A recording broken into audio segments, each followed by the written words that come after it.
Salam jemaat terkasih dalam nama Tuhan Yesus. Baiklah, kita akan memulai ibadah ini. Kami mengundang jemaat untuk bangkit berdiri.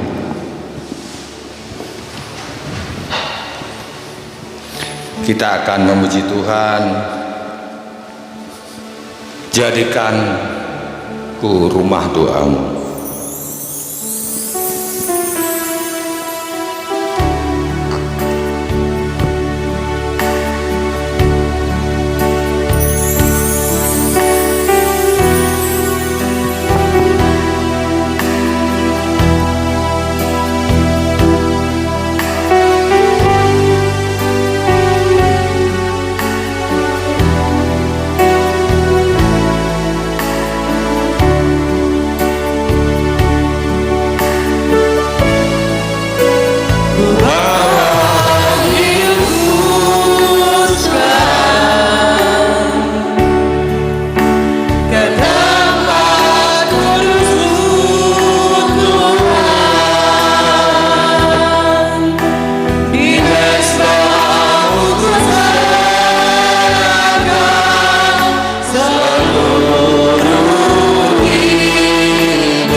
Allah Bapa dan anaknya Tuhan Yesus Kristus serta Roh Kudus yang menciptakan langit dan bumi.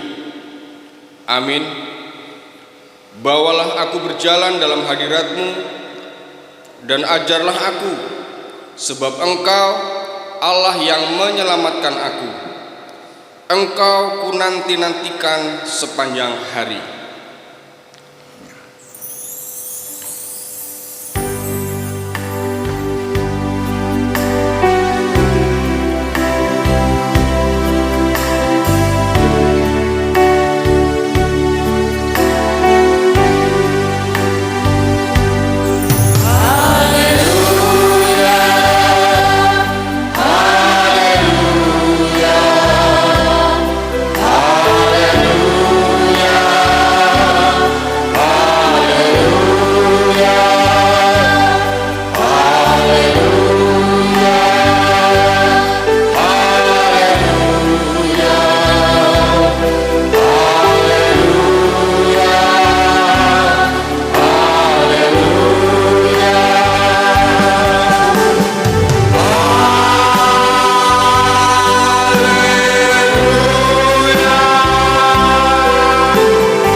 Jemaat, kami persilakan duduk kembali. Marilah kita menyerahkan ibadah ini, kiranya Tuhan yang menjadi penolong kita, yang menyertai kita setiap pribadi lepas pribadi. Selamat pagi Bapa yang baik, Tuhan yang kami sembah dalam nama Yesus. Terima kasih ya Tuhan untuk setiap kasih, kemurahan dan penyertaan-Mu. Engkau antarkan kami ya Bapa ke bait suci-Mu ini ya Bapa, untuk datang memuji memuliakan nama-Mu, memperdengarkan nama-Mu, kerjaan-Mu yang kudus ya Bapa. Bapa dalam nama Yesus, kiranya kasih kemurahan dari Engkau yang menyertai ibadat ini dari awal, pertengahan hingga nanti akhirnya ya Bapa, semuanya dalam kasih-Mu, dalam kuasa-Mu dan dalam penyertaan-Mu. Engkau berikan kami ya Bapa penghiburan yang baru, kekuatan yang baru dan juga semangat yang baru. Ampuni kami ya Bapa untuk setiap pribadi lepas pribadi, di mana ketika kami melakukan pelanggaran, kesalahan, banyak dosa dan juga kekurangan kami ya Bapa, kami bawa ke dalam hadirat-Mu ya Bapa. Kiranya Engkau ampuni kami untuk setiap pribadi lepas pribadi, supaya kami ya Bapa bisa senantiasa hidup di dalam kasih-Mu, hidup di dalam tuntunan-Mu, dan hidup di dalam firman-Mu. Terpujilah Engkau ya Bapa, Tuhan yang kami sembah di dalam nama Yesus. Haleluya. Amin.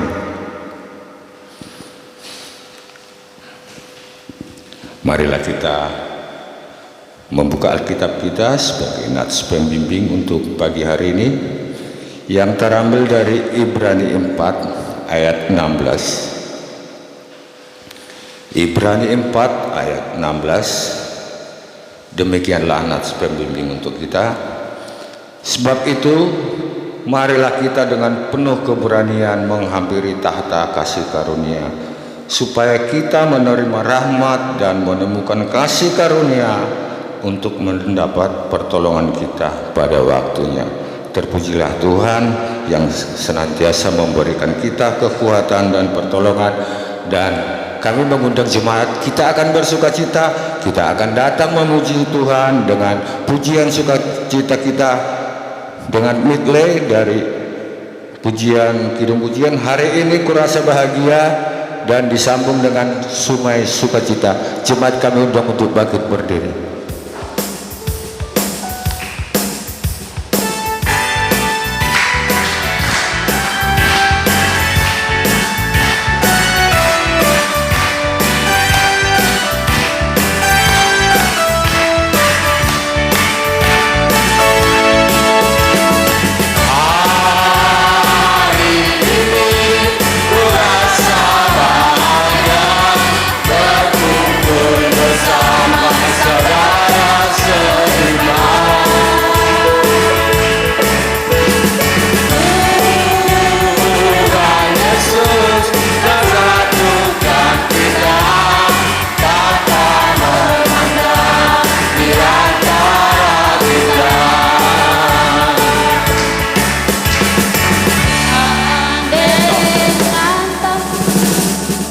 Kita dengan menyatakan lagu ini dengan pujian dari ekspresi wajah kita. Untuk itu kami mengundang jemaat lebih berekspresi lagi.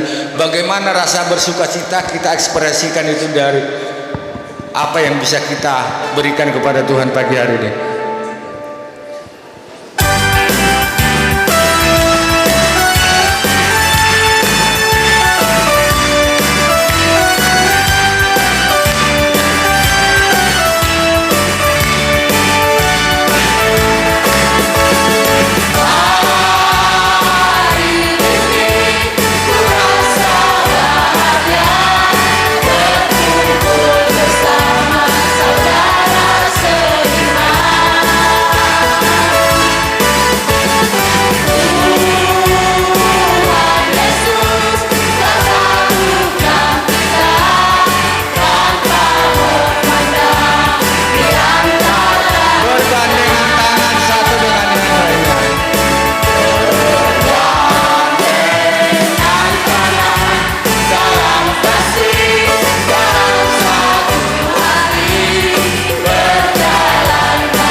Sukacita saudara-saudari terkasih dalam Tuhan.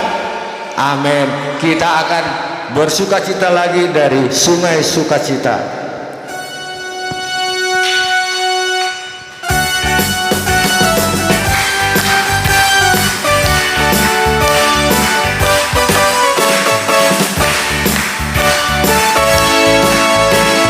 Sungai sukacitamu mengalir dalamku. Sukacitamu melimpah dalamku. Ku menari dan bersuka setiap waktu, sebab sungai sukacitamu ada dalam sungai sukacitamu. Sungai sukacitamu mengalir dalamku.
kami persilakan duduk kembali. Kita akan memperdengarkan hukum kasih yang terambil dari Efesus 5 ayat 2. Dan hiduplah di dalam kasih, sebagaimana Kristus juga telah mengasihi kamu dan telah menyerahkan dirinya untuk kita sebagai persembahan dan korban yang harum bagi Allah. Terpujilah Tuhan yang memberikan kita kekuatan untuk senantiasa hidup di dalam kasih, hidup di dalam kemurahannya, dan hidup di dalam kelimpahannya. Marilah kita mempersiapkan diri kita untuk menyesali setiap dosa pelanggaran kita. Untuk itu kita akan memuji Tuhan dari Kidung Jemaat nomor 36, dihapus dosaku. Kidung Jemaat 36.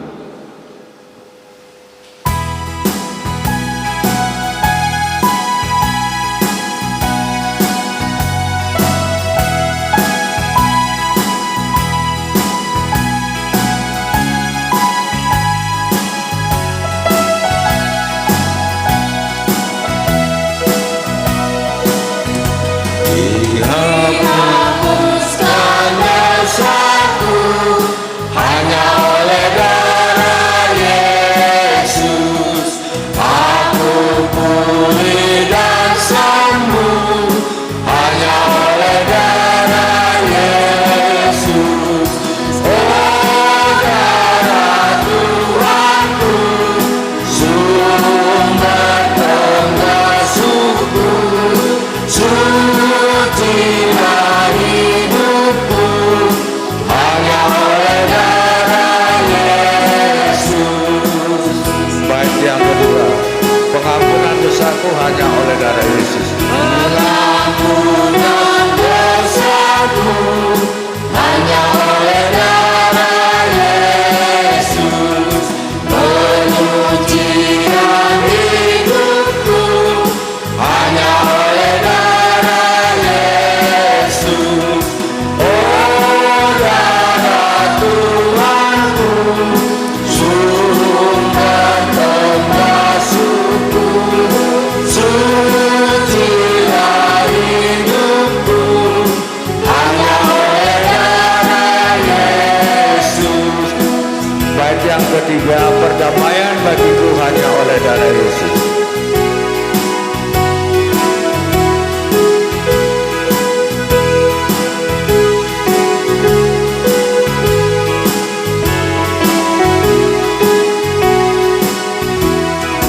Perdamaian bagiku hanya oleh darah Yesus.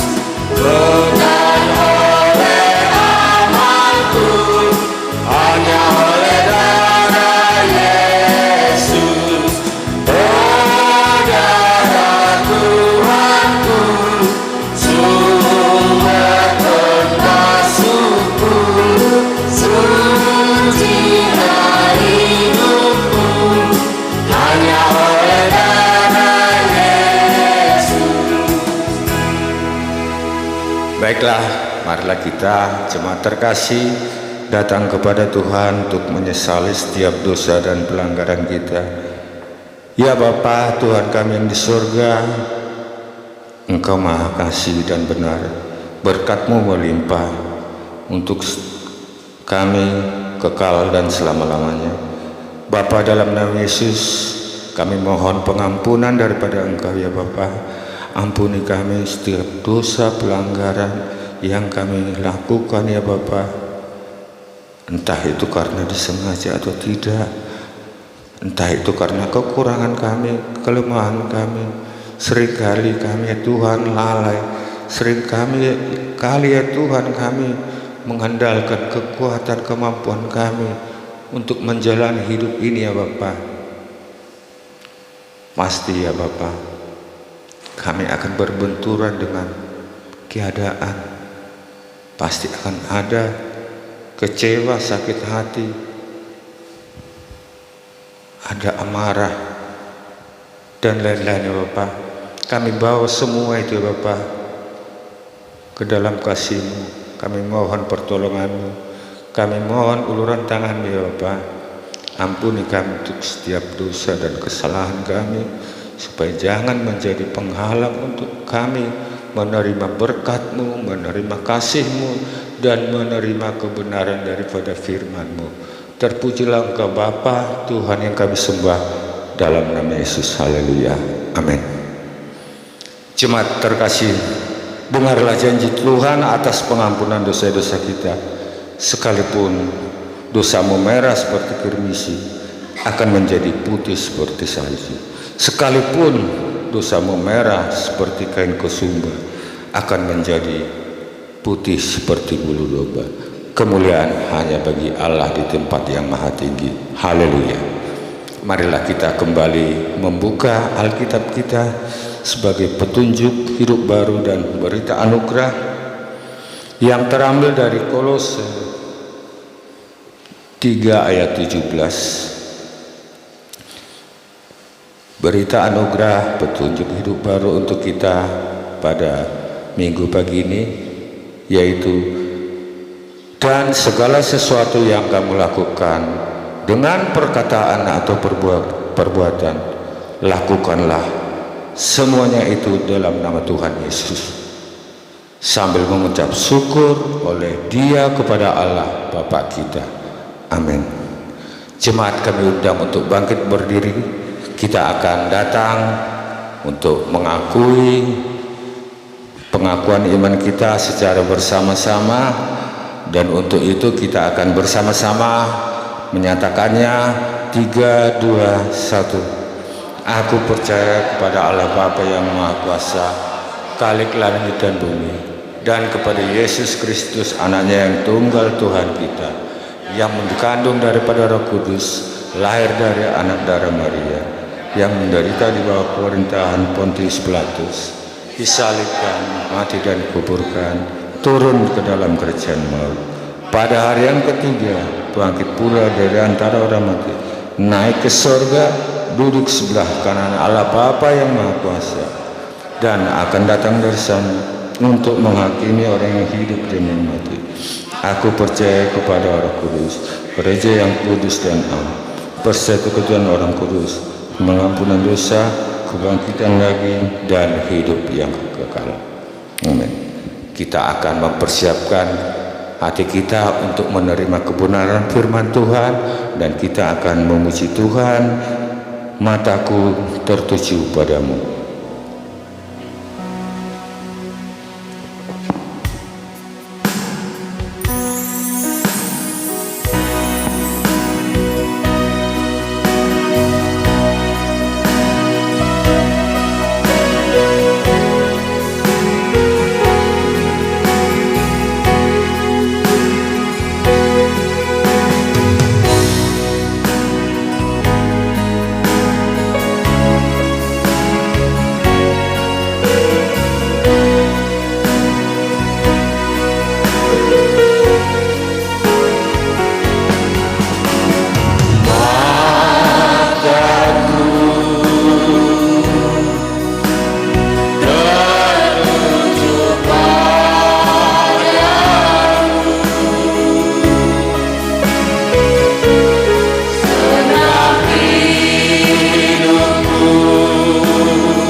marilah kita datang kepada Tuhan untuk bagaimana kita mengenali diri kita, bagaimana kita mengenali hati kita, bagaimana kita mempersiapkan diri untuk menerima kebenaran dan firman yang ditebarkan pada pagi ini. Untuk itu, mari jemaat kita datang dengan segala kerendahan hati kita, dan kita akan menerima benih yang kuat, benih yang subur, dan benih yang bisa berbuah lebat. Kiranya kasih dan kemurahan Tuhan, kita akan memuji kembali pujian ini sebagai kita nanti akan menerima kebenaran firman Tuhan.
Mari kita berdoa.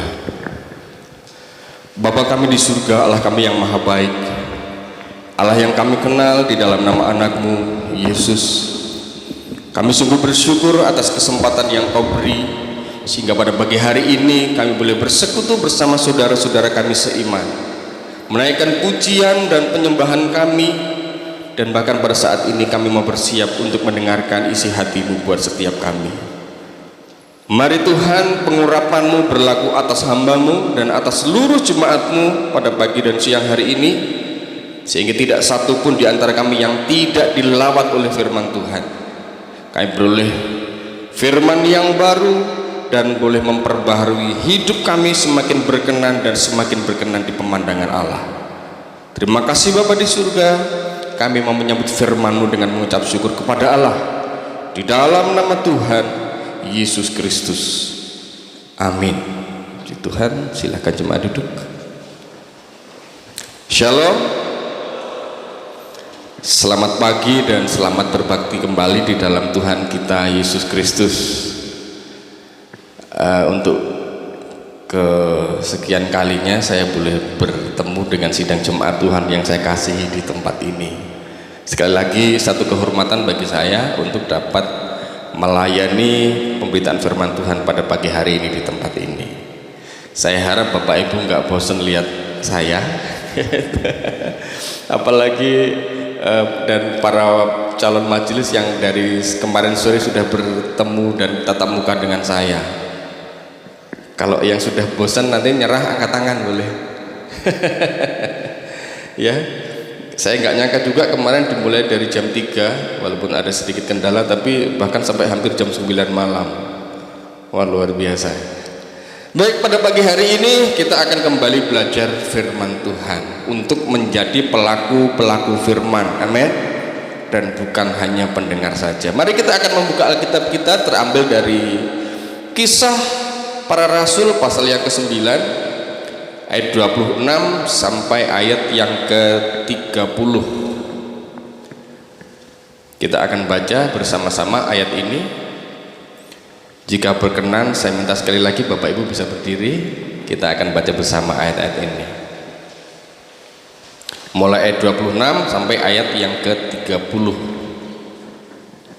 Kita baca bersama-sama.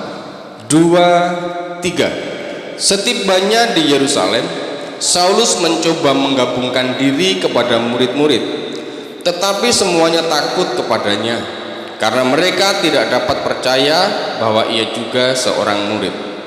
Tetapi Barnabas menerima dia dan membawanya kepada rasul-rasul dan menceritakan kepada mereka bagaimana Saulus melihat Tuhan di tengah jalan dan bahwa Tuhan berbicara dengan dia dan bagaimana keberaniannya mengajar di Damsyik dalam nama Yesus.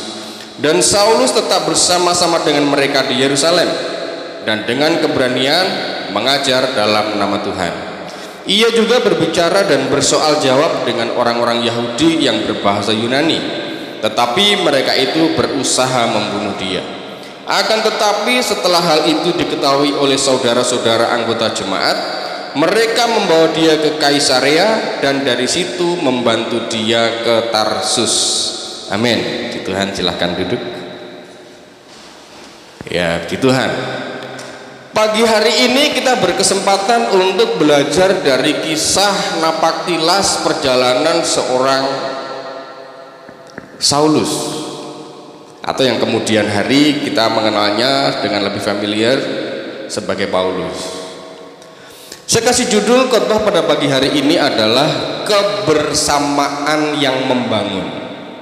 Ya, kebersamaan yang membangun ini tercetus dari ide ketika saya membaca pada bagian ini bagaimana perjalanan Saulus di awal-awal masa pertobatannya. Kita melihat di sini ada kendala ketika Saulus ingin mendeklar di hadapan orang-orang percaya bahwa aku ini termasuk bagian dari kalian. Ada kendala. Kita lihat pada bagian ini, mari kita perhatikan ayat per ayat sehingga kita akan menarik kesimpulan dan menjadi pembelajaran buat kita semua. Setibanya di Yerusalem, kata setibanya di Yerusalem ini adalah setelah peristiwa bagaimana ia mengalami perjumpaan dengan Yesus di perjalanan. Ya, yang sempat terjadi kalau Bapak Ibu ingat bagaimana ia harus buta selama beberapa hari, di bagaimana tunggangannya kuda itu sampai bisa berbicara. Nah, setelah peristiwa itu lalu pada sampai bagian ini, setibanya di Yerusalem, Saulus mencoba menggabungkan diri kepada murid-murid, tetapi semuanya takut kepadanya karena mereka tidak dapat percaya bahwa ia juga seorang murid. Bapak Ibu saudara-saudaraku yang saya kasihi, semalam saya menyinggung salah satu tugas gereja adalah koinonia, persekutuan, kebersamaan, dan ini menjadi sebuah kebutuhan yang boleh dibilang sangat mendasar bagi keluarga Kristen di dalam Tuhan. Kita lihat ketika Saulus ini dia merasa aku ini sudah berbeda dari yang kemarin.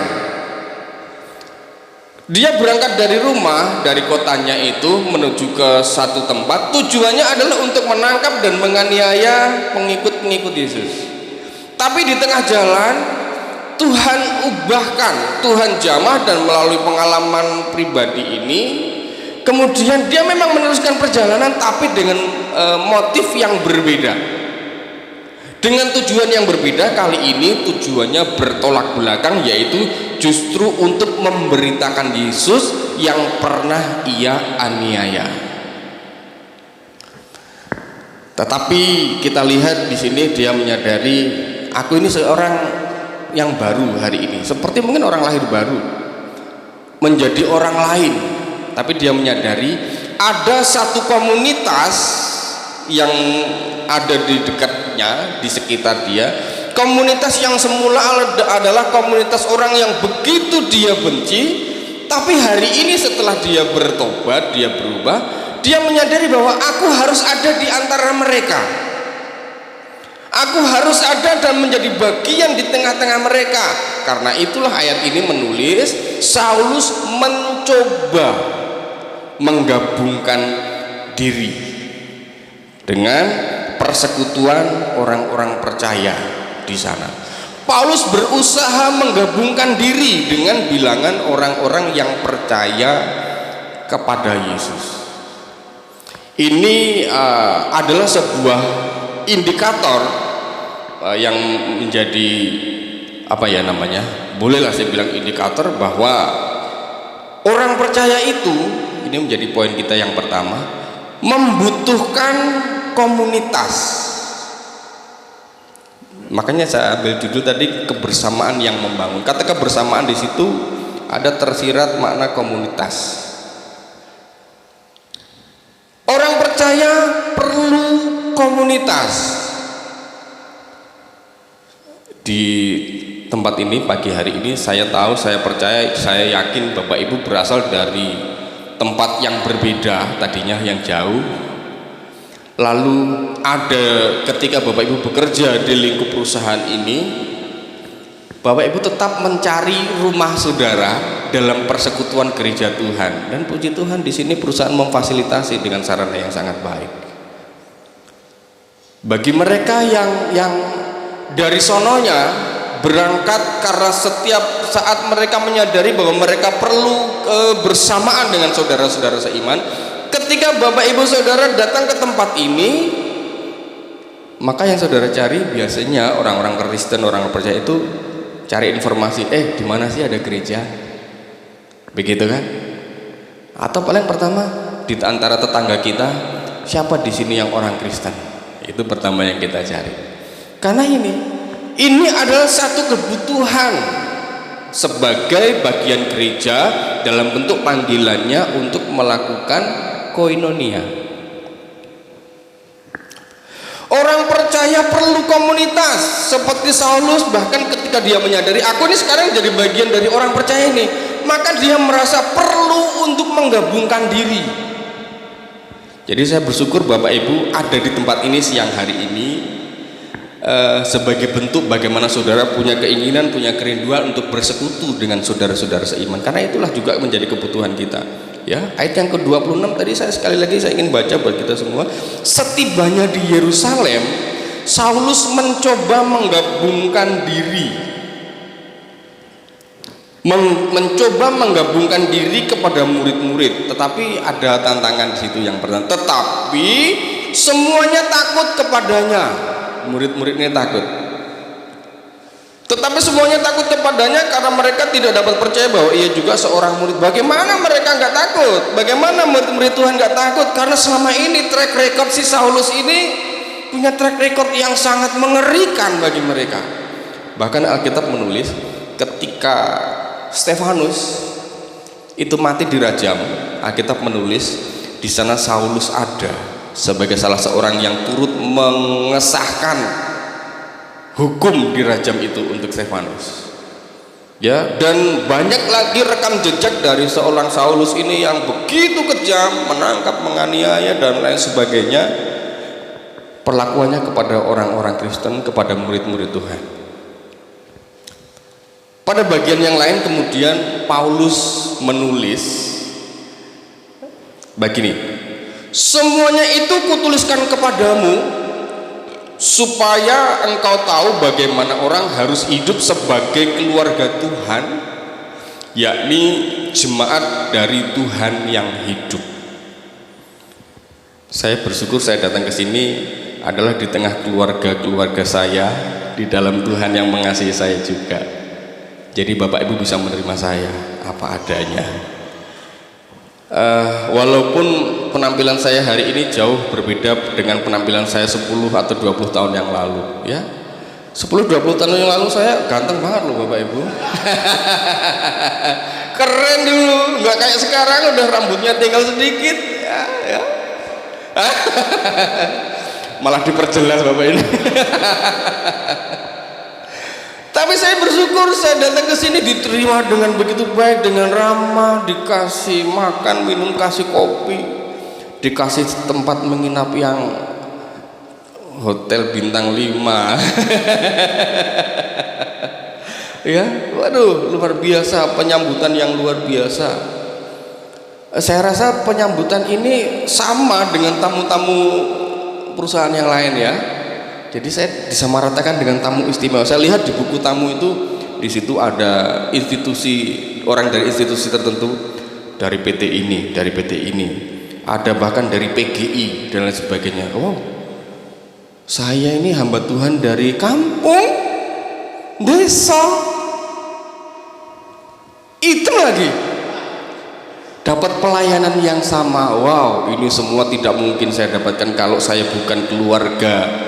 Kalau saya tidak dianggap sebagai keluarga oleh sidang jemaat yang ada di tempat ini, ya, itulah perlunya kita menjadi keluarga di dalam Tuhan Yesus Kristus. Kata menggabungkan diri yang ditulis dalam Kisah Para Rasul pasal 9 ayat 26 ini dipakai kata, bahasa aslinya memakai kata kalau, KALLAO, itu bahasa Yunani, yang kalau diterjemahkan dalam bahasa Inggris sedikit, kita agak belajar sedikit bahasa asing, ya, karena itu bahasa ibu saya, bahasa Inggris itu ibu guru bahasa Inggris saya maksudnya. Itu diterjemahkan dengan kata glue. Apa tuh glue? Lem. Tapi rupanya yang dimaksud di sini adalah kata menempel, menggabungkan diri. Di sini dipakai terjemahan kata glue, yang artinya kalau diterjemahkan itu menempel. Lalu juga dalam versi bahasa Inggris yang lain memakai kata stick, lekat, melekat. Jadi menggabungkan diri itu tadi dalam terjemahan baru itu bisa diterjemahkan dengan kata menempel, juga bisa diterjemahkan dengan kata melekat. Juga pada bahasa Inggris versi yang lain kalimat ini diterjemahkan dengan kata cleave, memegang erat atau menggantungkan diri. Atau dengan kata lain kemudian kata mencoba menggabungkan diri, Saulus mencoba menggabungkan diri dengan sidang jemaat yang ada di Yerusalem itu artinya dia bukan cuma sekedar berada di suatu komunitas, bukan cuma sekedar berada atau di sebuah persekutuan, tapi benar-benar menyatu dan berperan aktif serta berinteraksi. Idealnya begini Bapak Ibu, dimanapun kita berada, engkau berada dalam sebuah persekutuan gereja misalnya di tempat ini, jangan cuma engkau puas hanya ketika namamu tercantum dalam sebagai keanggotaan jemaat di tempat ini, tapi engkau harus benar-benar membaur, menyatu dan berperan aktif. Amin. Makanya kalau dapat berkat ditunjuk menjadi apa? Majelis. Nah, ini kembali ke majelis lagi nih karena dari sore kemarin. Itu harusnya menjadi wadah bagi kita untuk menyalurkan dari apa yang Tuhan percayakan kepada kita dalam pekerjaan Tuhan di tempat ini. Ya, mari kita berkarya bersama-sama bagi Tuhan di dalam persekutuan gereja Tuhan yang ada di tempat ini. Menggabungkan diri, melekat, menempel, dan benar-benar berperan aktif, melebur, terlepas dari latar belakang mungkin denominasi gereja yang berbeda tadinya, tetapi salah satu bagian dari pengakuan iman rasuli tadi adalah bagian dari gereja yang amin. Saya mohon maaf, saya nggak ikut mengucapkan pengakuan iman rasuli. Bukan saya nggak mau, bukan, tapi karena saya nggak hafal. Tapi kalau saya lihat poin-poinnya bagus. Di lingkup organisasi di mana saya bernaung itu ada pengakuan sendiri, ada namanya pengakuan iman gereja Pantekosta di Indonesia. Ada 16 poin di situ. Dan itu pun saya juga nggak hafal, ya, nggak hafal juga. Ya, inti dari bagian yang pertama ini adalah kebersamaan yang membangun. Itu artinya bahwa ketika kita ada dalam satu komunitas gereja, mari kita turut berperan aktif sehingga keberadaan kita dapat menjadi berkat buat semua orang di gereja di mana kita berada. Amin. Pesan yang pertama, kebersamaan yang membangun hanya dapat terjadi ketika dalam kebersamaan itu kita betul-betul merasa lebur satu dengan yang lain. Yang kedua, tentang penerimaan. Saulus datang, pertama ditolak, tetapi kemudian diterima. Ini sesuatu yang patut kita perhatikan, karena pesan yang kedua dari khotbah pada pagi hari ini adalah penerimaan adalah suatu proses mencapai sesuatu, sebuah pencapaian. Penerimaan yang saya maksud di sini adalah penerimaan dari berbagai keberbedaan. Kalau jemaat di Yerusalem tadi sempat menolak Saulus, ya masuk akal sih, karena mereka melihat rekam jejak Saulus ini yang begitu kriminal, mungkin begitu jahat, begitu buruk bagaimana ia menganiaya orang-orang Kristen. Tetapi saya secara pribadi punya kredit poin sama seorang rasul yang namanya Barnabas yang kita baca pada pagi hari ini. Bagaimana Barnabas itulah orang pertama yang menerima Saulus. Perhatikan ayat yang ke-27. Tetapi, ini kata tetapi ini artinya berlawanan dengan apa yang terjadi. Jemaat yang lain menolak, lalu ayat 27, tetapi ya, Barnabas menerima dia dan membawanya kepada rasul-rasul dan menceritakan kepada mereka bagaimana Saulus melihat Tuhan di tengah jalan dan bahwa Tuhan berbicara dengan dia dan bagaimana keberaniannya mengajar di Damsyik dalam nama Yesus. Barnabas menerima Saulus. Saya nggak bisa bayangkan kalau tidak ada Barnabas di tengah sidang jemaat di Yerusalem pada hari itu.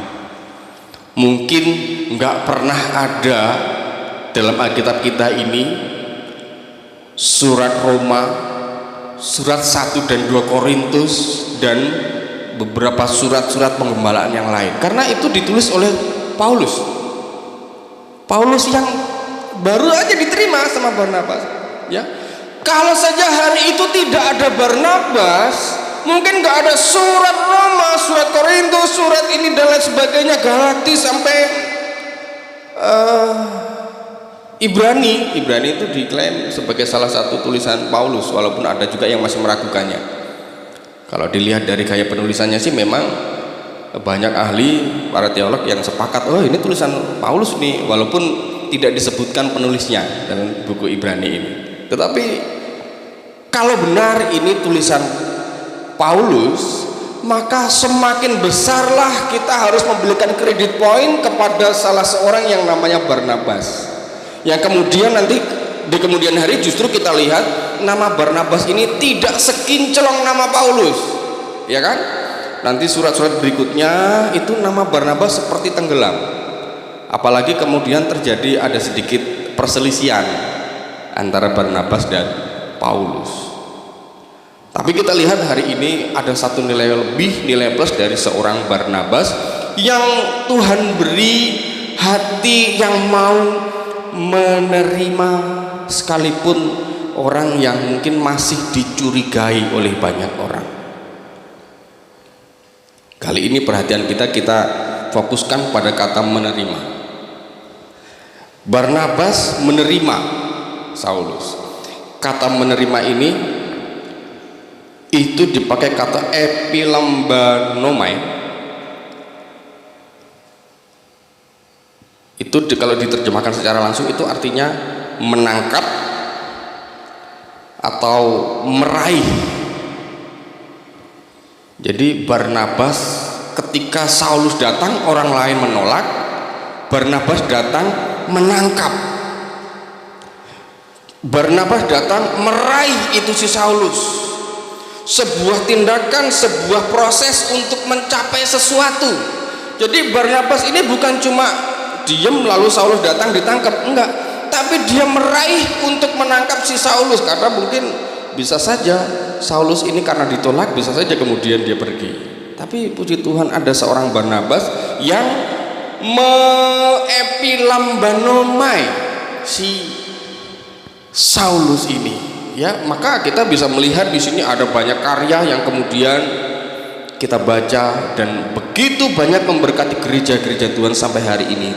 Bagaimana Paulus memberikan bukunya untuk kita semua. Menerima seseorang itu, Bapak Ibu, apalagi dalam sebuah komunitas gereja, itu bukan tanpa tujuan yang dikerjakan oleh Barnabas ini. Ketika Barnabas menerima Saulus itu bukan karena tanpa tujuan atau karena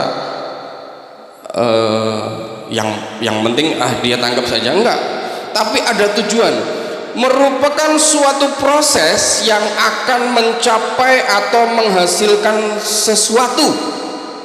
Ini Barnabas. Jadi saya lihat di sini ada satu visi dari Barnabas yang jauh ke depan. Bagaimana ia meraih tangannya, meraih si Saulus ini. Dia melihat sesuatu yang akan terjadi di kemudian hari. Jadi tidak sia-sia Bapak Ibu bila kita menerima seseorang dalam komunitas kita. Kita nggak sia-sia. Sekalipun mungkin orang itu datang dengan membawa rekam jejak yang mungkin kurang baik. Tapi cobalah, berusahalah kita memiliki hati seperti Barnabas. Jangan orang datang pertama saudara melihatnya dengan sinis, lalu sinisnya mulai redup berganti dengan pandangan curiga. Apakah itu lebih baik? Dari sinis menjadi pandangan penuh curiga, sama aja.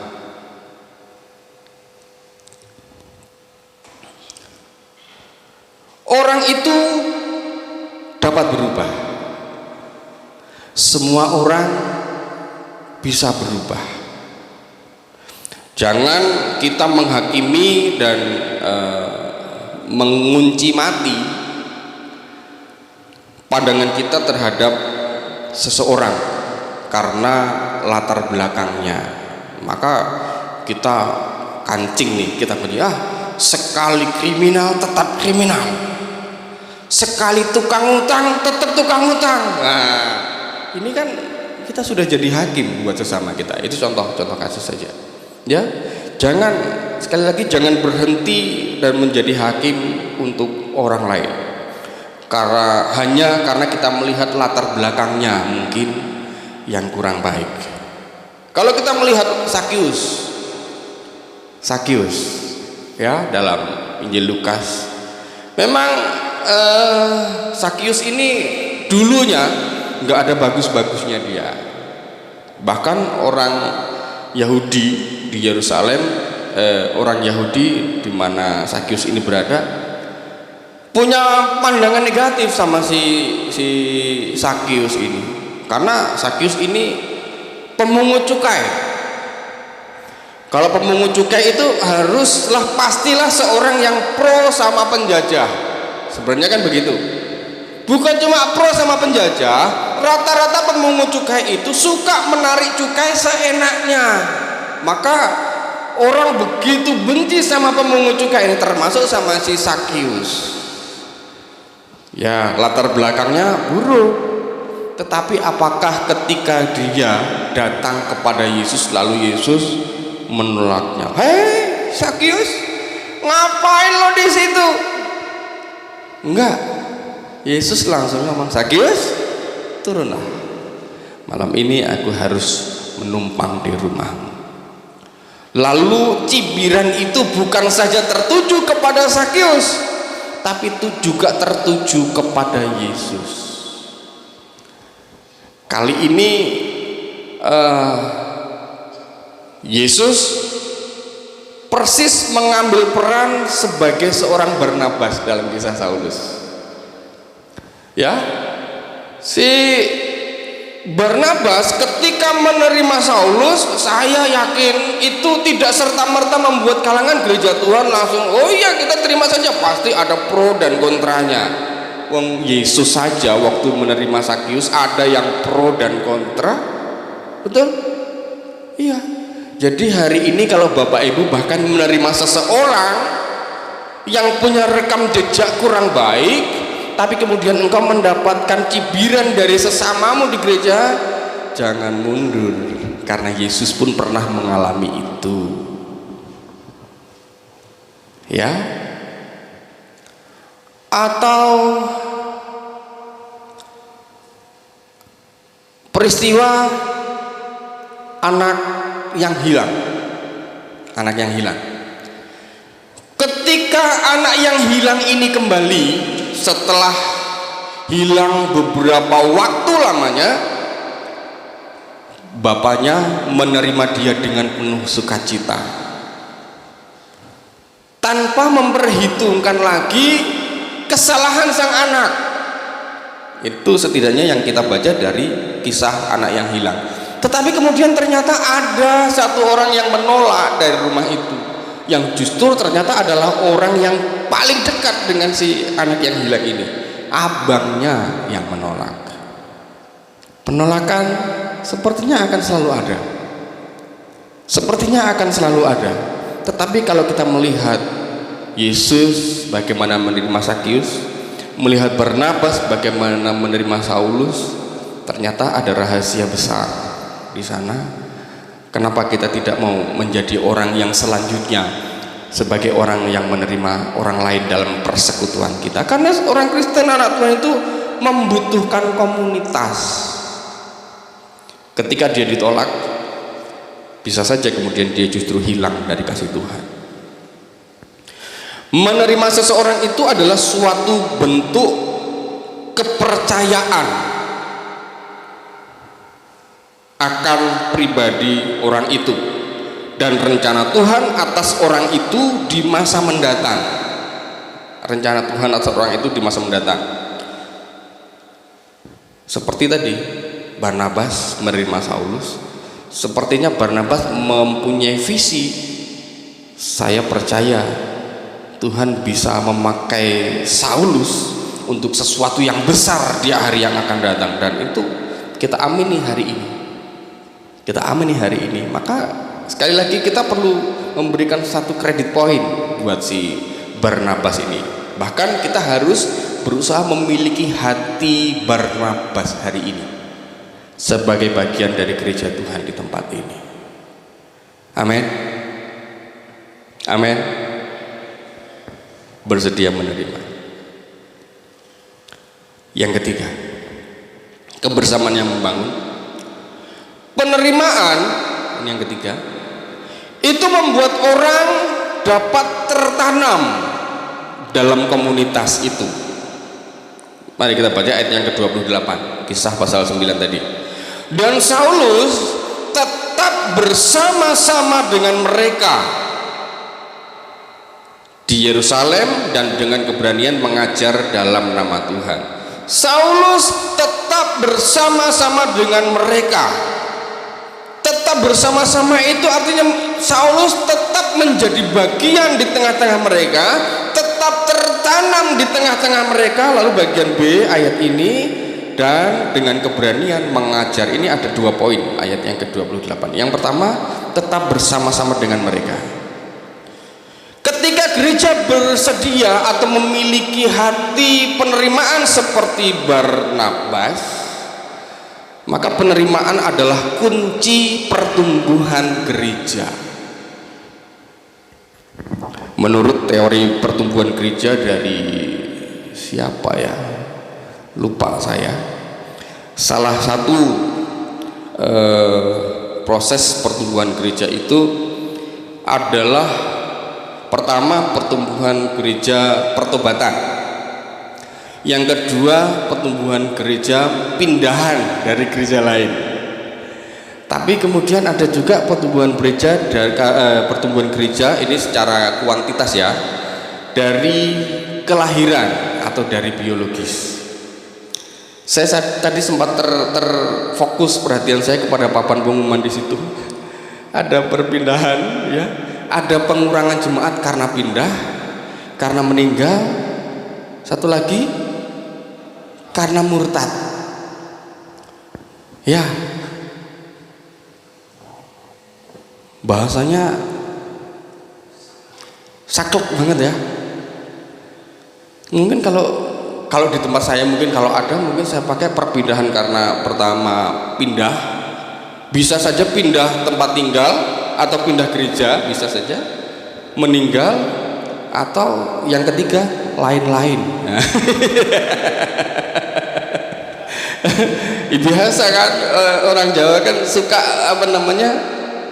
memperhalus begitu, padahal maknanya sama aja gitu.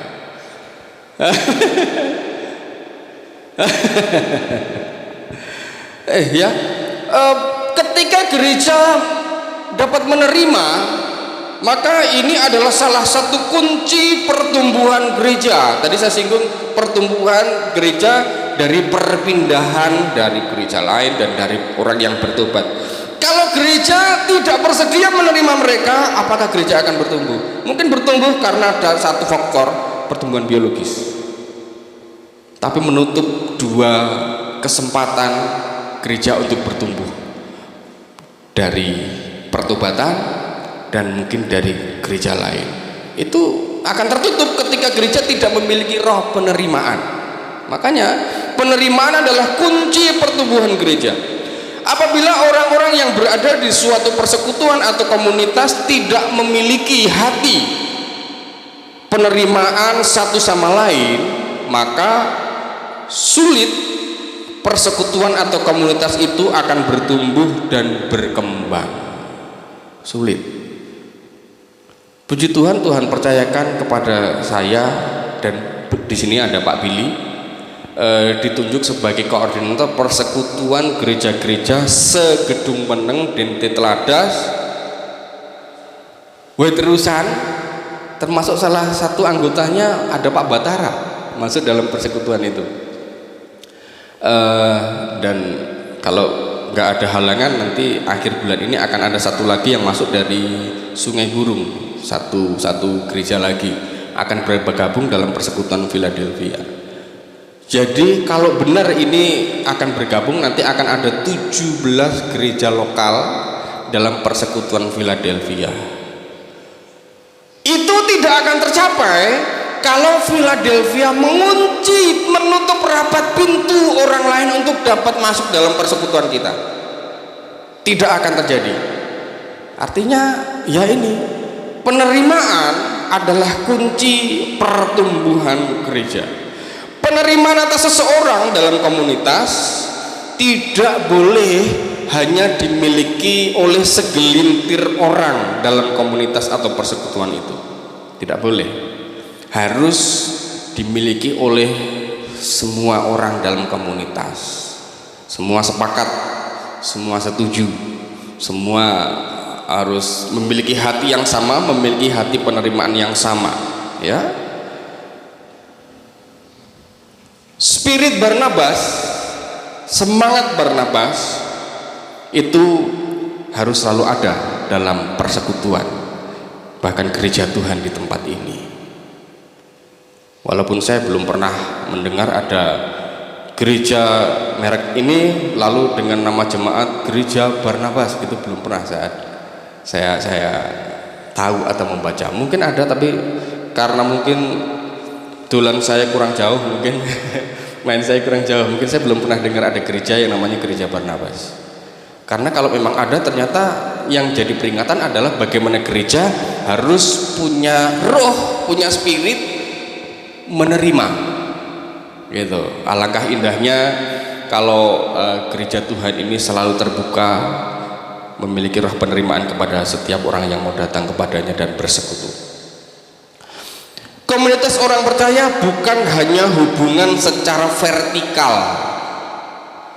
komunitas, apalagi bicara tentang gereja, tetapi adalah hubungan yang horizontal juga. Bukan cuma hubungan antara pribadi dengan Tuhan, tetapi di situ harus ada koinonia, kebersamaan dalam gereja.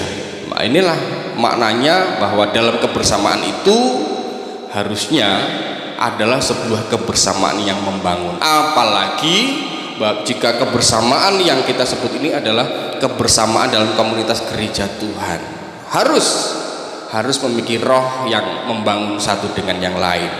Jangan sampai ada orang yang merasa tersisih dalam persekutuan kita. Jangan sampai ada orang yang merasa tertolak, apalagi menjadi korban bullying di gereja. Nggak boleh. Jadi korban bullying itu sangat tidak nyaman. Jangan sampai ada di gereja, ya Bapak Ibu ya, atau anak-anakku di sekolah atau di kampus, jangan menjadi pelaku bullying, ya, karena itu akan meninggalkan luka yang sangat mendalam buat korban perilaku bullying. Baik, berikutnya kebersamaan yang membangun. Poin yang keempat, penerimaan kepada sesama itu memberi dasar panggilan Tuhan. Tadi saya sudah singgung ayat yang ke-28 ini ada 2 poin. Poin yang pertama adalah Saulus tetap tertanam di tengah mereka. Lalu poin yang kedua pada bagian B, dengan keberanian mengajar dalam nama Tuhan. Dasar panggilan Saulus muncul ketika ia ada di tengah persekutuan yang bersedia menerima dia. Dasar panggilannya adalah mengajar firman Tuhan. Mengajar, bahkan di sini Alkitab menulis mengajar dengan keberanian. Kenapa dia berani? Karena dia ada di tengah komunitas yang kondusif, yang mendukung dia untuk bertumbuh dalam panggilan itu. Ya. Jadi harusnya kita bersyukur di tempat ini, ketika di tempat ini ada di antara bapak dan ibu saudara kemudian muncul panggilan untuk pelayanan secara pribadi. Ya, saya dengar saudari Karis itu memang backgroundnya adalah anggota jemaat di tempat ini sejak kecil ya, tertanam di sini sejak kecil, dan hari ini ada di sini sebagai hamba Tuhan. Ini salah satu contoh. Karena tertanam di suatu komunitas yang menerima, maka panggilannya muncul, panggilannya tampak, disahkan. Bahkan Saulus ini dengan berani dia mengajar dalam nama Tuhan. Seandainya, sekali lagi seandainya ini tidak ada Barnabas di tengah mereka, tidak akan pernah kita mendengar nama Paulus hari ini. Tercatat sebagai salah satu rasul yang berkarisma dalam pelayanan kegerejaan. Bapak Ibu saudara-saudaraku yang saya kasih di dalam Tuhan, Tuhan tidak pernah menolak siapapun. Amin. Yesus nggak pernah menolak siapapun yang datang kepadanya. Termasuk suatu saat ketika dia berjumpa dengan seorang perempuan yang diklaim oleh masyarakat sebagai sampah masyarakat, yang hanya berani keluar rumah karena sudah memastikan di luar rumah itu nggak ada orang yang berlalu lalang. Seorang perempuan Samaria bertemu dengan Yesus pada waktu tengah hari di sebuah mata air. Biasanya kan orang kalau mau ambil air itu pagi atau sore. Kenapa perempuan ini? Karena dia tahu persis kalau dia pergi pagi untuk ambil air atau dia pergi sore akan bertemu dengan orang banyak yang kemungkinan besar akan mencibir dia. Maka pada hari tengah hari siang bolong, dia datang ke sumur itu dan bertemu dengan Yesus. Orang lain sudah menghakimi dia, orang lain sudah menolak dia, tapi Yesus bertemu dengan wanita ini. Yesus berkata, "Pergilah dan jangan berbuat dosa lagi." Sebuah penerimaan yang luar biasa dari seorang yang mungkin rekam jejaknya sudah sangat buruk. Tuhan tidak pernah menolak siapapun. Sakius, Yesus nggak menolak. Dan banyak contoh yang lain dalam Alkitab. Latar belakang itu pasti sesuatu yang pernah terjadi. Itu bukan harga mati kondisinya saat ini dan yang akan datang. Latar belakang seseorang itu bukan harga mati yang dapat menggambarkan kondisinya hari ini dan hari yang akan datang. Bisa saja perubahan terjadi dan kita nggak akan pernah tahu. Bapak Ibu mungkin satu saat bisa saja bertemu dengan saya, tapi saya sudah melihat engkau sudah menjadi sosok yang baru. Misalnya nanti suatu saat saya ketemu dengan Pak Oslan di tempat lain, sudah menjadi seorang gembala besar di sebuah gereja. Diamini Pak. Haleluya. Amini Bapak Ibu sidang jemaat. Luar biasa. Gak mustahil Pak, gak mustahil.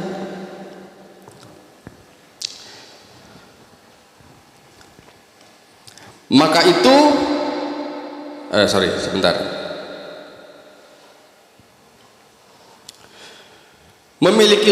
Milikilah kerendahan hati dan kasih Kristus supaya spirit Barnabas itu ada dalam diri kita dan dalam persekutuan kita hari ini.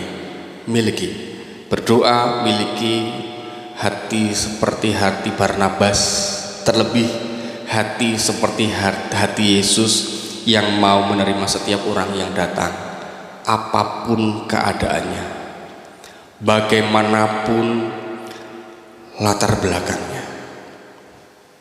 Amin.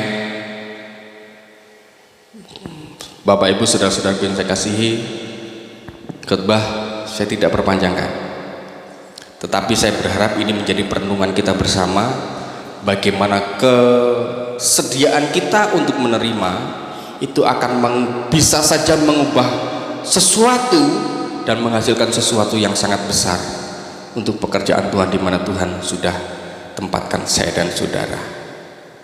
Amin. Mari kita berdoa. Kembali kami datang kepadamu ya Tuhan. Kami bersyukur atas pengajaran yang kami terima daripada firman-Mu hari ini. Kami mau belajar menjadi bagian dari gereja Tuhan yang memiliki hati seperti Yesus, memiliki hati seperti Barnabas yang bersedia menerima seseorang walaupun kami tidak tahu apa yang akan terjadi hal yang kemudian, tetapi ketika kami percaya dengan tulus menerima, maka nama Yesus yang akan ditinggikan dan dipermuliakan. Biarlah kami di dalam Tuhan berkurang-kurang, tetapi nama Yesus yang semakin ditinggikan dan dipermuliakan melalui setiap pelayanan kami. Terima kasih Tuhan, firman-Mu boleh selesai diberitakan hari ini, tetapi biarlah kami semakin hari semakin belajar akan firman Allah untuk menjadi pelaku-pelaku firman. Hamba berdoa dan mengucap syukur di dalam nama Tuhan Yesus Kristus. Amin. Tuhan memberkati. Terima kasih untuk hambanya Bapak Pendeta Rudi yang sudah menebarkan kebenaran firman Tuhan. Kiranya Tuhan yang menyertai senantiasa pelayanan daripada Bapak Pendeta Rudi, kasih karunia daripada Tuhan yang senantiasa melimpah. Marilah kita jemaat terkasih dalam nama Tuhan Yesus untuk meresponi firman ini dengan memuji Tuhan dari Kidung Jemaat 427. Kusuka menuturkan,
menuturkan cerita mulia yang sungguh melebihi.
Terima kasih Bapa di dalam surga atas kebenaran firman-Mu pada hari ini ya Tuhan kami yang mulia. Kami bersyukur Tuhan kami yang mulia. Sebagaimana Engkau tidak pernah menolak siapapun yang datang kepadamu ya Tuhan. Ajarkan kami ya Tuhan agar tidak menolak siapapun yang datang kepada kami dan selalu membangun kebersamaan dalam ibadah kami. Hamba-Mu yang telah menyampaikan kebenaran firman-Mu pada hari ini ya Tuhan, berkati dalam segala pelayanannya ya Tuhan. Anak-anak dan istrinya Tuhan berkati dalam perlindungan-Mu. Dimanapun hamba-Mu ini Tuhan utus ya Tuhan kami yang mulia, Tuhan pakai secara luar biasa ya Tuhan, semakin heran di dalam pelayanannya ya Tuhan.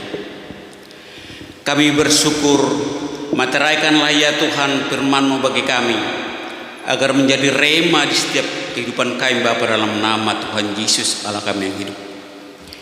Jika ada anak-anak-Mu yang lemah imannya pada saat ini ya Tuhan, Tuhan kuatkan dan hiburkan ya Tuhan kami yang mulia. Jika ada anak-anak-Mu yang sakit pada saat ini ya Tuhan, Tuhan sembuhkan dengan kuasa belur-belur-Mu di dalam nama Tuhan Yesus Allah kami yang hidup.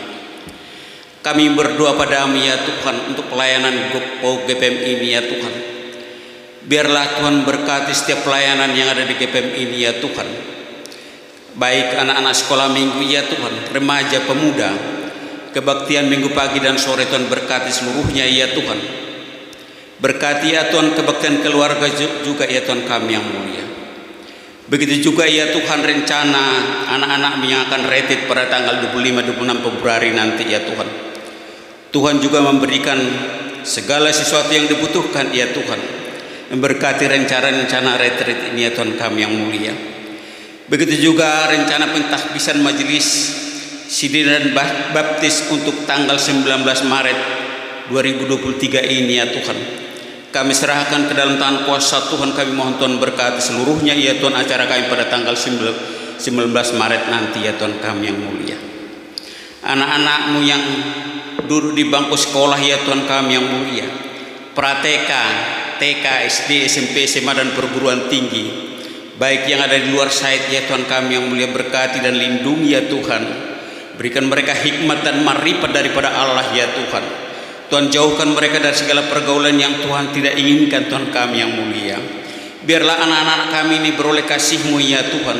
Ketika masa ujian, ketika masa selesai sekolah pun Tuhan juga menyediakan segala yang mereka perlukan, yaitu pekerjaan yang Tuhan kami yang mulia. Kami berdoa padamu ya Tuhan untuk ibu yang hamil, Ibu Dina Yanti ya Tuhan. Kami berdoa padamu ya Tuhan agar ibu kekasih kami ini Tuhan berkati, baik dalam kandungannya pelihara dan lindungi ya Tuhan. Ketika masa bersalin nanti Tuhan juga memberikan kelancaran di dalam segala kehidupannya Tuhan kami yang mulia. Kami juga berdoa padamu ya Tuhan untuk Ibu Esther Sumarmi ya Tuhan, dan Ibu Esther Anis ya Tuhan dalam keadaan sakit ya Tuhan. Kami mohon padamu agar Tuhan memberikan kesehatan, menyembuhkan mereka dengan kuasa darah Tuhan Yesus Allah kami yang hidup.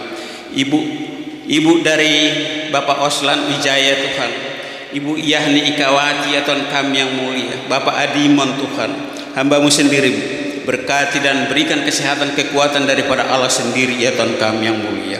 Kami berdoa padamu ya Tuhan untuk orang tua kami yang lansia, Bapa dalam surga, agar memberikan kesehatan dan kekuatan dan penghiburan daripada Allah sendiri ya Tuhan kami yang mulia. Juga kami berdoa padamu ya Tuhan untuk anak-anak-Mu yang mencari pekerjaan Tuhan. Berikan mereka pekerjaan sesuai dengan apa yang mereka cita-citakan ya Tuhan. Yang mencari pasangan hidup juga Tuhan, berikan mereka apa yang mereka rindukan ya Tuhan kami yang mulia. Terima kasih Bapa di dalam surga. Kami juga berdoa padamu ya untuk gereja-gereja Tuhan, rumah sakit Kristen, sekolah-sekolah Kristen, yayasan Kristen ya Tuhan kami yang mulia. Tuhan berkati seluruhnya untuk hormat kemuliaan nama-Mu dalam nama Tuhan Yesus Allah kami yang hidup. Untuk alat pelebaran kerajaan-Mu ya Tuhan, biarlah gereja-gereja Tuhan di muka bumi ini ya Tuhan kami yang mulia. Tuhan pakai untuk saluran terang-Mu di mana ada kegelapan ya Tuhan kami yang mulia, untuk saluran pengharapan di mana ada keputusasaan ya Tuhan kami yang mulia. Kami berdoa padamu ya Tuhan untuk bangsa dan negara kami ini di mana kami berada ya Tuhan, agar Tuhan memberikan keamanan kepada bangsa kami ini ya Tuhan kami yang mulia. Presiden, wakil presiden bersama kabinetnya ya Tuhan berkati, berikan mereka hikmat dan marifat daripada Allah sendiri dalam memimpin bangsa ini ya Tuhan kami yang mulia. Di mana-mana banyak persoalan banjir, gempa bumi ya Tuhan kami yang mulia. Persoalan bangsa negara kami banyak ya Tuhan, tetapi kami tidak mampu secara manusia, tetapi Tuhan yang memampukan seluruh pemimpin kami untuk menyelesaikan permasalahan bangsa dan negara kami ini ya Tuhan kami yang mulia. Terima kasih ya Tuhan kami yang mulia. Kami berdoa ya Tuhan kami yang mulia, setiap pergumulan jemaat-Mu yang ada saat ini ya Tuhan kami yang mulia, agar Tuhan angkat ya Tuhan kami yang mulia, memberikan jalan keluar setiap permasalahan hidupnya ya Tuhan kami yang mulia. Terima kasih Bapa dalam surga, dan doa syafaat kami ini ya Tuhan kami sempurnakan dengan doa yang Tuhan ajarkan kepada kami, yaitu doa Bapa kami yang demikian. Bapa kami yang di surga, dikuduskanlah nama-Mu, datanglah kerajaan-Mu, jadilah kehendak-Mu di bumi seperti di surga. Berikanlah kami pada hari makanan kami secukupnya, dan ampunilah kami atas kesalahan kami, seperti kami juga mengampuni orang bersalah kepada kami. Dan janganlah membawa kami ke dalam pencobaan, tapi lepaskanlah kami daripada yang jahat, karena Engkau-lah punya kerajaan, kuasa dan kemuliaan sampai selama-lamanya. Amin.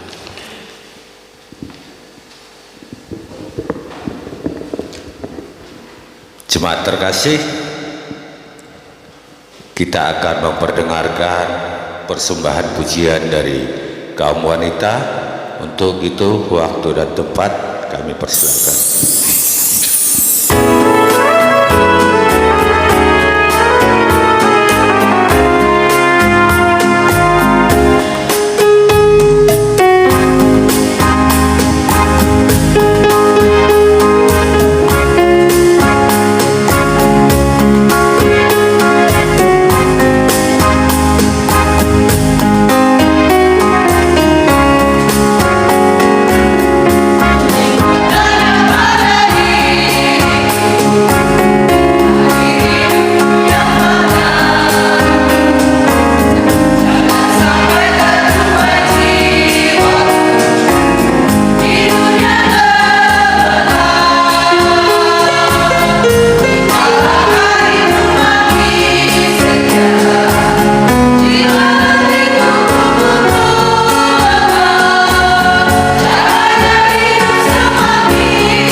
Pujian dari kaum wanita kiranya semakin semangat lagi untuk minggu-minggu ke depannya memberikan pujian untuk menyukakan hati Tuhan kita.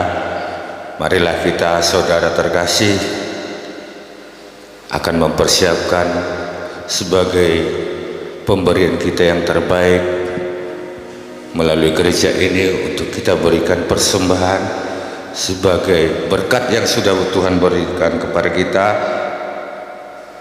seperti yang terambil dari 1 Tawari 29 ayat 14. Sebab siapakah aku ini dan siapakah bangsaku, sehingga kami mampu memberikan persembahan sukarela yang seperti ini.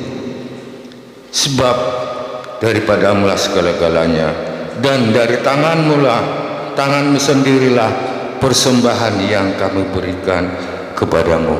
Sambil kita memberikan persembahan, kita akan memuji Tuhan dari Kidung Jemaat 337. Betapa kita tidak bersyukur.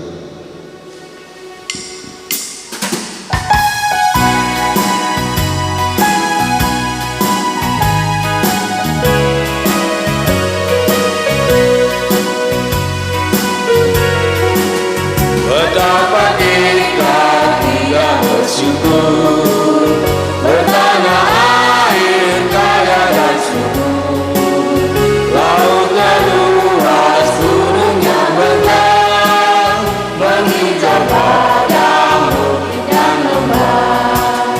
Itu semua berkat karunia Allah yang agung maha kuasa. Itu semua berkat karunia Allah yang agung maha kuasa. Bait yang kedua, alangkah indah bagi mereka bermandi cahaya surya nan cerah. Alangkah indah bagi mereka bermandi cahaya surya yang cerah. Dilihat hijau burung nanti, bunga pun bangkit harum berseri. Itu semua berkat karunia Allah yang agung maha kuasa.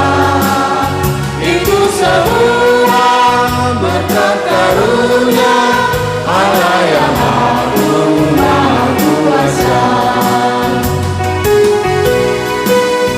Bait yang ketiga, bumi yang hijau, langitnya terang.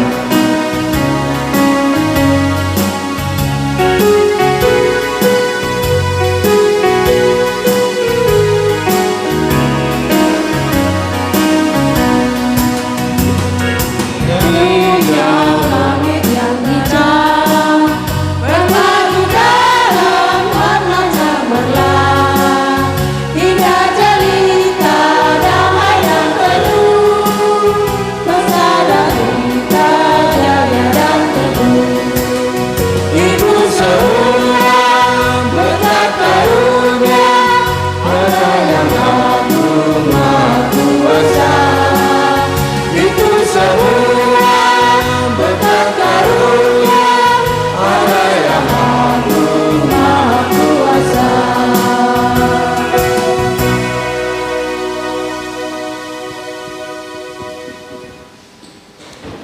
Marilah kita datang kepada Tuhan untuk memberikan persembahan ini yang sudah terkumpul. Segala hormat dengan kerendahan hati ya Bapa, kami mengembalikan dari berkat dan juga kemurahan yang Engkau berikan melalui pekerjaan kami, melalui usaha kami, dan melalui apa yang menjadi potensi kami ya Bapa. Terpujilah Engkau ya Bapa, sumber daripada segala berkat. Kami kembalikan berkat yang sebagian dari yang Tuhan berikan. Kiranya berkat yang sudah terkumpul ini melalui persembahan bisa dikelola dengan baik oleh para pengurus gereja dengan bijak dan dengan penuh akan tanggung jawab. Terima kasih ya Bapak. Kami juga berdoa untuk keluarga Pak Budi yang saat ini dirawat di medikal. Kami mohon jamahan, lawatan dan pertolongan daripada Engkau ya Bapak. Engkau jamah Pak Budi, Engkau berikan kekuatan, Engkau berikan kesembuhan, dan Engkau berikan semangat hidup yang baru, baik untuk Pak Budi dan juga keluarga yang menjaga, yang merawat. Kiranya Engkau berikan kesehatan ya Bapak, Engkau berikan kekuatan, dan keluarga ini berangsur boleh menerima kelegaan dan menerima sukacita daripadamu. Terpujilah Engkau Bapa, Tuhan yang kami sembah dalam nama Yesus. Haleluya. Amin.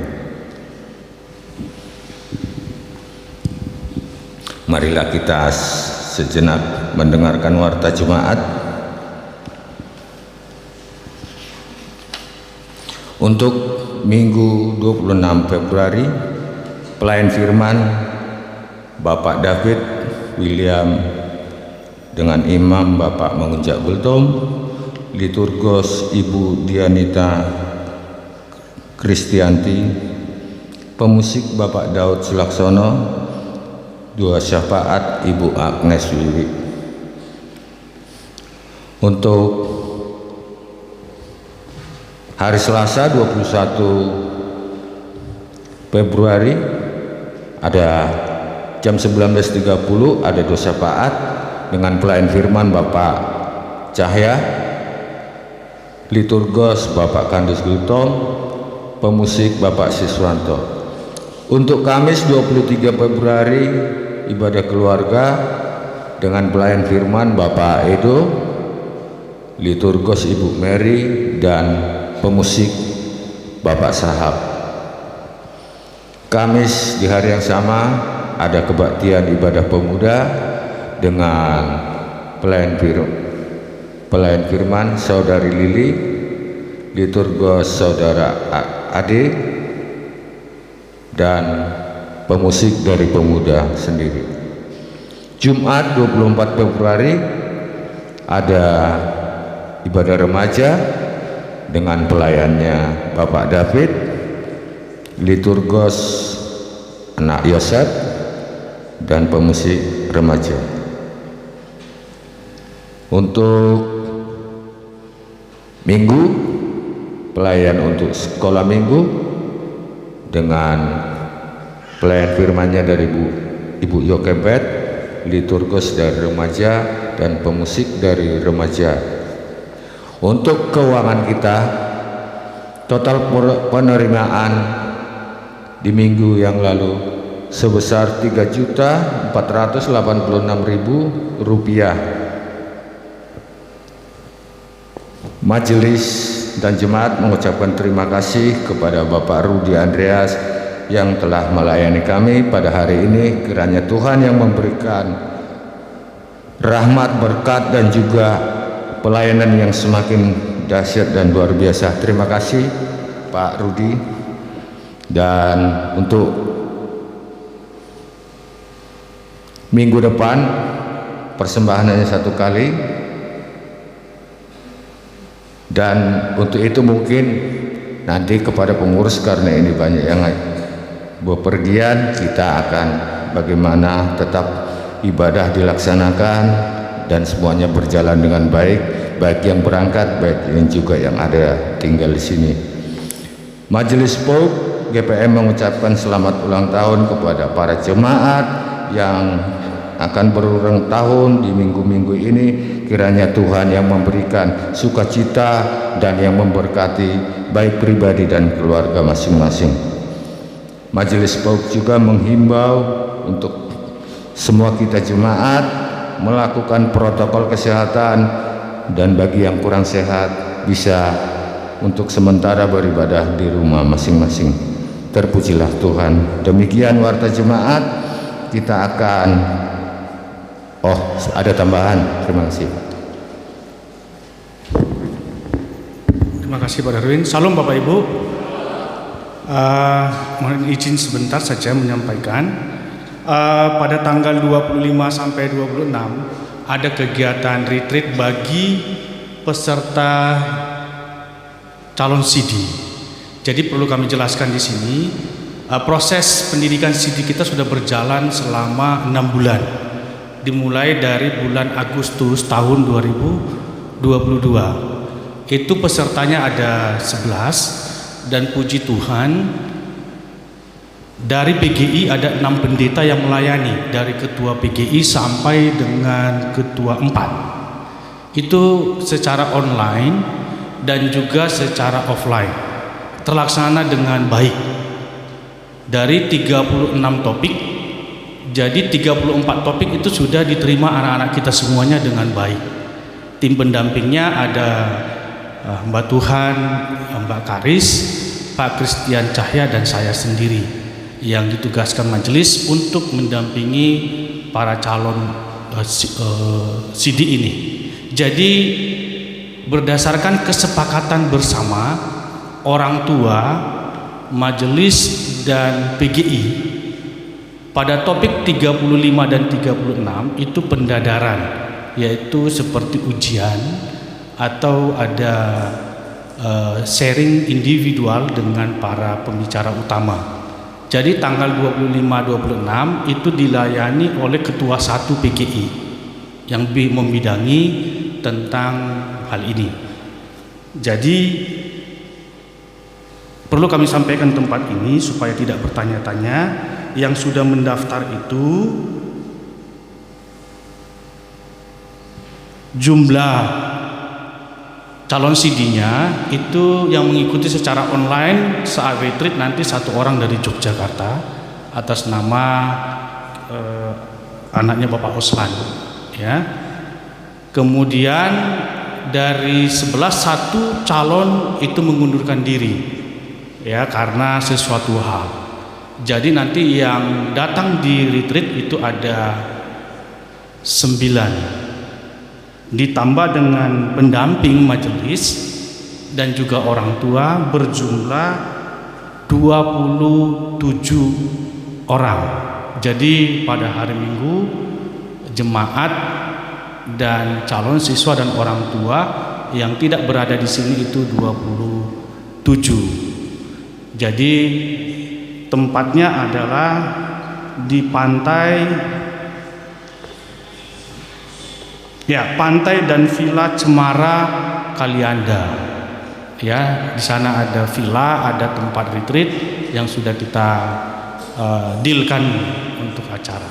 Demikian, mohon doa dan dukungan Bapak Ibu semuanya. Tuhan Yesus memberkati. Terima kasih untuk Pak Firman yang sudah menambahkan informasi untuk kita semua. Marilah kita mengakhiri ibadah ini dengan kita memuji Tuhan.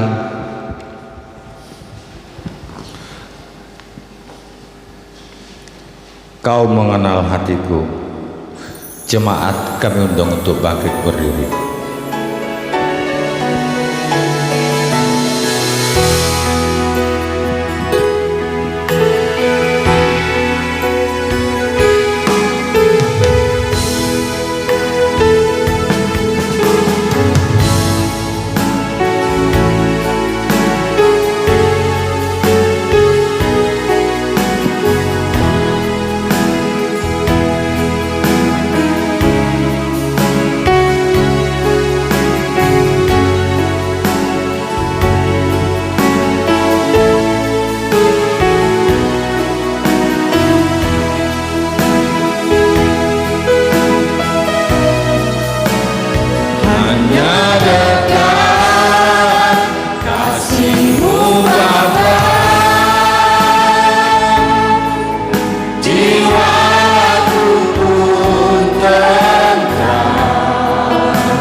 kita akan kembali memuji dari awal. Untuk itu kita kembali lagi ke pujian awal, hanya dekat kasih-Mu Bapa.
Supaya kehidupan memancar senantiasa. Supaya kehidupan memancar senantiasa. Supaya kehidupan memancar senantiasa. Supaya kehidupan memancar.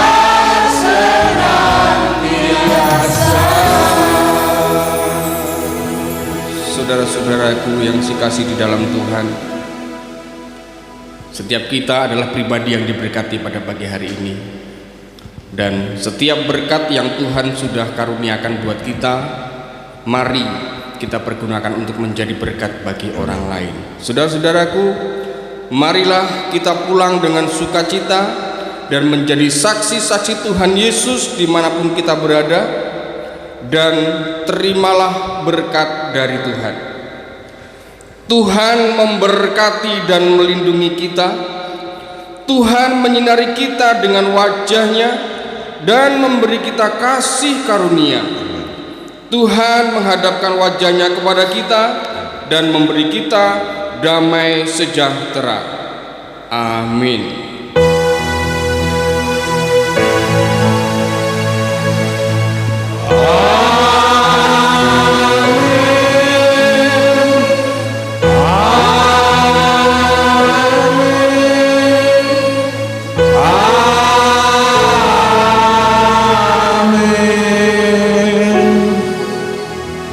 Silahkan duduk dan ambil saat teduh kita.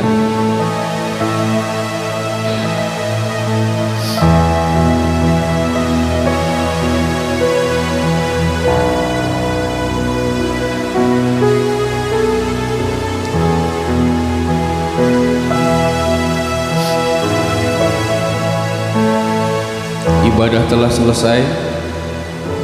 Tuhan Yesus memberkati kita semua. Amin.